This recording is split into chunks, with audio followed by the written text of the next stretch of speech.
నమస్తే. ఇన్నాళ్ళు నన్ను సపోర్ట్ చేస్తూ, ఎంకరేజ్ చేస్తూ మీ ప్రేమని నాకు అందిస్తున్న ప్రతి ఒక్కరికి కృతజ్ఞతలు. అలాగే ఈ వీడియో కూడా ఖచ్చితంగా మీకు ఉపయోగపడుతుంది. లైక్, షేర్ అండ్ సబ్స్క్రైబ్ చేసి మీ సపోర్ట్‌ని నాకు అందించండి. అలాగే ఈ వీడియో పట్ల మీకున్న అభిప్రాయాన్ని కామెంట్ సెక్షన్‌లో కామెంట్ చేసి తెలియజేయండి. ఇప్పుడు వీడియోని చూద్దాం.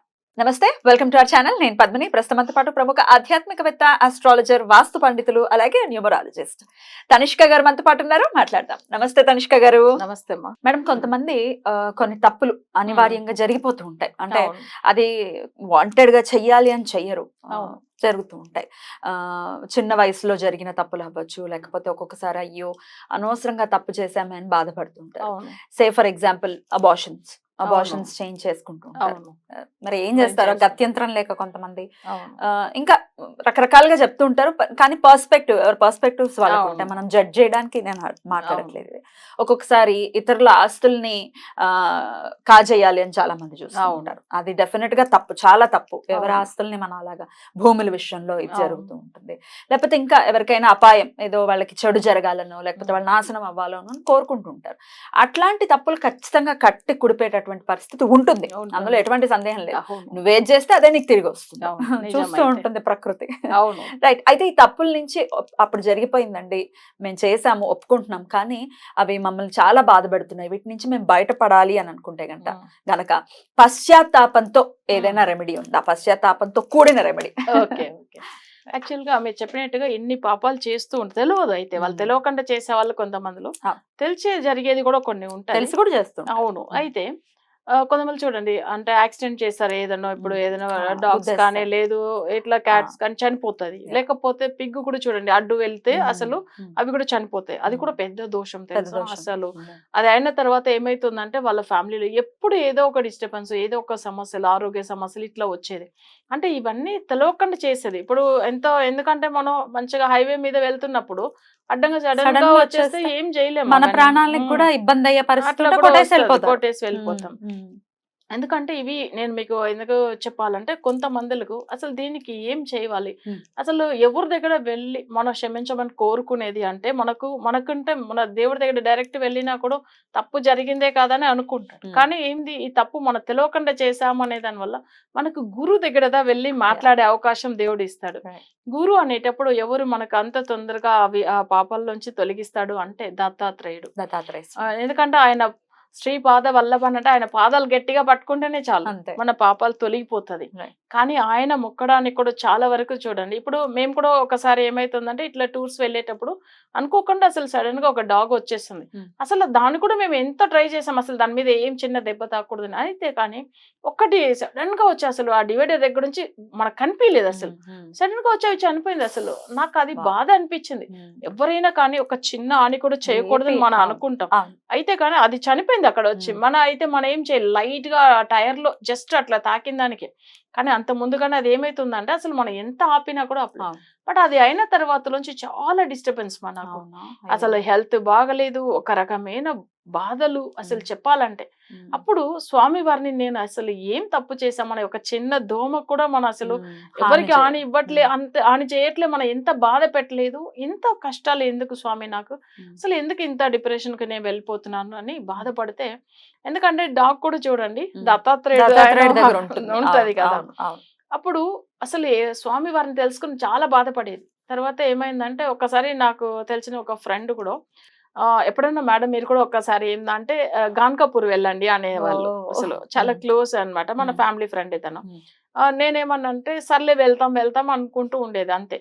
కానీ అంత ముందుకు ఏమైందంటే, ఒక 2014లో ఇవన్నీ చాలా బాధపడే టైంలో 2014లో 31 అక్టోబర్, ఓకే, ఆ టైమింగ్ వచ్చి దత్తాత్రేయుడు దర్శనం ఇచ్చాడు. సరిగ్గా ఆ రోజు టోటల్ నెంబర్ 3 పవరే వస్తుంది, గురు పవరే వస్తుంది చూడండి. బట్ అది ఒక ఫ్రైడే రోజు ఏమో వచ్చింది. బట్ అయితే ఈయన చూడండి, బ్రహ్మ విష్ణు శివుడు వీళ్ళు ఎలా ఉంటారంటే, అసలు ఈ రోజు కూడా మీరు చెప్పమంటే వాళ్ళ హైట్, వాళ్ళు వేసుకున్న డ్రెస్, ప్లస్ వాళ్ళ ఏం హెయిర్ స్టైల్, ఎలా ఉంటారు, ఇవన్నీ డైరెక్ట్ కంటి ముందుగా నేను చూసానంటే అసలు ఒకటేలాగా, అసలు ఈ ముగ్గురు ఒకటేలాగా ఉన్నారు. ఎట్లా దర్శనం మీకు ఎట్లా కలిగింది? యాక్చువల్ గా ఏమైందంటే, మా సిస్టర్ వాళ్ళ ఇంటికి వెళ్ళి వస్తున్నాము. బట్ అది ఒక రూరల్, అక్కడ ఇలాంటి వాళ్ళు ఎవరే లేదు అక్కడ. సో వీళ్ళు కొత్తగా కనిపిస్తున్నారు, వీళ్ళేమి ఇంత డిఫరెంట్ గా ఉన్నారు అంటే చూసారంటే గంధం బొట్టు పెట్టుకున్నారు ముగ్గురిని. అయితే వీళ్ళు వెళ్తున్నప్పుడు ఏమైందంటే వాళ్ళు పాతకాల హెయిర్ స్టైల్ అండి. అసలు అప్పట్లో వీళ్ళు మన ఋషులు ఎంత ఉంటారు డిఫరెంట్ ఇట్లా కొంచెం ఇట్లా వస్తుంది అనమాట, కింద ఇక్కడ వరకు ఇట్లా. సరే ఇదేంది ఇట్లా ఉన్నారు కొత్తగా అనిపిస్తుంది. వాళ్ళ డ్రెస్ కూడా చూడండి, మనం కషాయ రంగు కదా లైట్ గా ఆరెంజ్, సేమ్ అట్లనే. వాళ్ళు తీసుకొచ్చింది కూడా అవి కఫ్ రెండు ఇట్లా వస్తుంది చూడండి, అది కూడా same colour, equal height, same అట్లనే ఎలా ఉంటుంది. ఇవి వీళ్ళు అట్లా పట్టుకుని వస్తుండ్రు. ఈ రోజు కూడా నాకు అది భయం ఏంది. మా హస్బెండ్ అయితే చెప్తుండ్రు, వీళ్ళేం డిఫరెంట్ గా ఉన్నారు, వీళ్ళేంది ఇట్లా చూడు, ఒక్కసారి వాళ్ళని చూస్తేనే అసలు మనకి ఎట్లనో అనిపిస్తుంది చూడు ఒకలాగా అట్లానా అని ఆయన చెప్తుండ్రు. నాకు అప్పుడు కూడా అర్థం కాలేదు. సరే వీళ్ళేంది ఇట్లా దర్శనం ఇచ్చినారని నాకు అప్పుడు వరకు కూడా ఆయన గుర్తులేదు.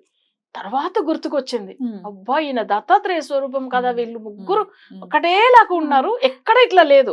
మన అప్పట్లో కాలంలో ఉన్న ఆ హెయిర్ స్టైల్ అంతా ఇప్పుడు ఎక్కడ ఉంటుందండి, అలా అంతా లేవు కదా. సో ఇవన్నీ నాకు షాక్ అయ్యి తర్వాత ఏమైందంటే ఒక్కసారి కళ్ళు మూసుకొని నేను ధ్యానం చేస్తే వాళ్ళు నాకు మనసులో వచ్చినప్పుడంతా నాకు అసలు ప్రాబ్లం అంతా క్లియర్ అయిపోయింది అట్లా ఒక్కసారి. నాకు తర్వాత ఏమైందంటే ఒక్కసారి గాన్కపూర్ వెళ్ళాను. వెళ్ళినప్పుడు ఈయన ఎప్పుడు చెప్పేది మా ఫ్రెండ్, వెళ్ళండి మేడం ప్లీజ్ ఒక్కసారి వెళ్ళిరండి ఆయన దర్శనం చేసి. ఒకసారి వెళ్ళినప్పుడు ఏమైందంటే దర్శనం చేసుకుని వచ్చి కూర్చుంటే ఒక డాగ్, అసలు నిజంగా మీరు ఏమని అనుకోండి, అది నన్ను కళ్ళులోంచి అట్లనే కళ్ళు పెట్టి అట్లనే చూస్తూ కూర్చుంది. నాకు భయం, అసలు ఇది ఏంది ఇలా చూస్తుంది. అసలు నేనేం చేస్తున్నా అంటే అయ్యో నాకు చాలా భయం వేస్తుంది. ఏదో చేతిలో స్వీట్ అవన్నీ ఉంటుంది కదా, సో అవి ప్రసాదం కూడా ఇచ్చారు చూడండి, అవన్నీ పెడితే అవి తీసుకోవట్లేదు అప్పుడు కూడా. సరే అది దాని గురించి వచ్చిందో ఏమని, మళ్ళీ నన్ను ఫేస్ లో ఇట్లనే చూస్తుంది, కళ్ళునే చూస్తుంది. మళ్ళీ మా సార్ పక్కన కూర్చుంటాయి, అయ్యో భయం వేస్తుంది అవి తరుము, అస్సలు వెళ్ళట్లేదు చూడండి. తర్వాత సరే ఏందో మళ్ళీ అర్థం కాలేదు. నాకు అప్పట్లోంచి ఏమైందంటే హెల్త్ బాగా అయింది, అసలు నా కెరియర్ మంచిగా ఉంది, మా హస్బెండ్ కెరియర్ మంచిగా ఉంది, అసలు మా ఫ్యామిలీ ఎంత డెవలప్ అయిందంటే ఆయన ఒక్కసారి దర్శనం ఇచ్చిన దానికి. అసలు చూడండి డాగ్ రూపంలో మనకు వచ్చి దర్శనం ఇస్తున్నారంటే అది కూడా నాకు ఆ రోజులోంచి అప్పుడు అర్థమైంది ఎంత పవర్ఫుల్ అంటే. అసలు దత్తాత్రేయుడు ఆయన దగ్గర మన చేసిన పాపాలు తొలగిపోవాలంటే దగ్గరికి వెళ్ళి స్వామి ఇది జరిగింది, అవును ఇప్పుడు చూడండి ఎట్లాంటి డాగ్ అసలు మన కార్ దగ్గర పడి చనిపోయిందో అదే దర్శనం ఇచ్చింది చూడండి మనకు అక్కడ. అంతే కదా, అసలు మనకు నిజంగా తర్వాత అర్థమైంది, ఓ మన తెలవకుండా చేసాం, మన తెలిసి ఏ తప్పు చేయలేదు, స్వామి మమ్మల్ని ఇంత మంచిగా చూసుకున్నాం. ఈ రోజు కూడా యాక్చువల్లీ ఈ రోజు కూడా గురువారం ఆయనని ఏ రూపంలో నేను అక్కడ నేను ఒక రూరల్ విలేజ్ లో నేను చూసాను దర్శనం చేసుకున్నాను, అదే దర్శనం ఈ రోజు కూడా చేసుకుంటాను నేను ఆయన్ని ఈ రోజు కూడా. సో ఇట్లా తప్పులు చేసిన వాళ్ళు దత్తాత్రేయుని ప్రతి ఒక్కరు కూడా ఏందంటే తెలవకుండా వాళ్ళు పిల్లలు చంపేసాం, చిన్న పిల్లలు తెలియదు పిల్లలు డాగ్ కానీ కిటన్స్ కానీ ఇట్లా తెలవకుండా చంపిన వాళ్ళు, లేదు వేరే ఏదైనా తెలవకుండా తప్పు చేసిన వాళ్ళు, మీరు అనేట్టుగా అబార్షన్ చేసుకునేది కూడా చాలా తప్పు, వద్దని అనుకునే అసలు అట్లా కూడా ఏదన్నా అయితే కూడా ఆ ప్రాణ హానియే కదా, అది బ్రహ్మహత్య దోషం లాంటిది అది కూడా. సో అట్లా ఉన్నప్పుడు స్వామి వారి పాదాలకు గురువారం రోజుల్లో అభిషేకం చేయవచ్చము. దత్తాత్రేయుడు మంత్రం ఉంటుంది ఆయనకు, జనరల్ గా ఏంటంటే గాయత్రి మంత్రం చదువుకోవచ్చము.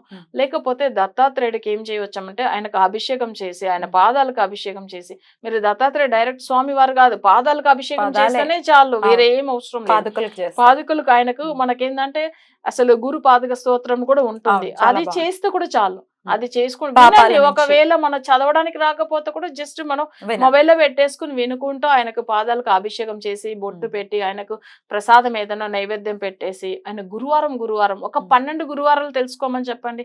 ఒకవేళ మాకు 12 గురువారంలో ఏదో లేడీస్ అయితే ఒక వారం మిస్ అవుతుందంటే కూడా మళ్ళీ ఇంకొక వారం కూడా మనం అది చేసుకోవచ్చు. అయితే కానీ 12 గురువారాలు ఇట్లా చేసిన తర్వాత చూడండి వాళ్ళ లైఫ్ లో వాళ్ళే చెప్తారు అవి మార్పులు ఉండేది. దత్తాత్రేయుడే దర్శనం కూడా ఇస్తాడు. ఇప్పుడు నాకు ఎలా ఇచ్చాడు అలాగే, అసలు నిజంగా మన తప్పు చేయలేదు కాబట్టి తప్పకుండా దర్శనం ఇస్తాడు. తప్పకుండా ఇట్లాంటి తప్పు ఇచ్చారండి. కృతజ్ఞతలు. నమస్తే. నమస్తే.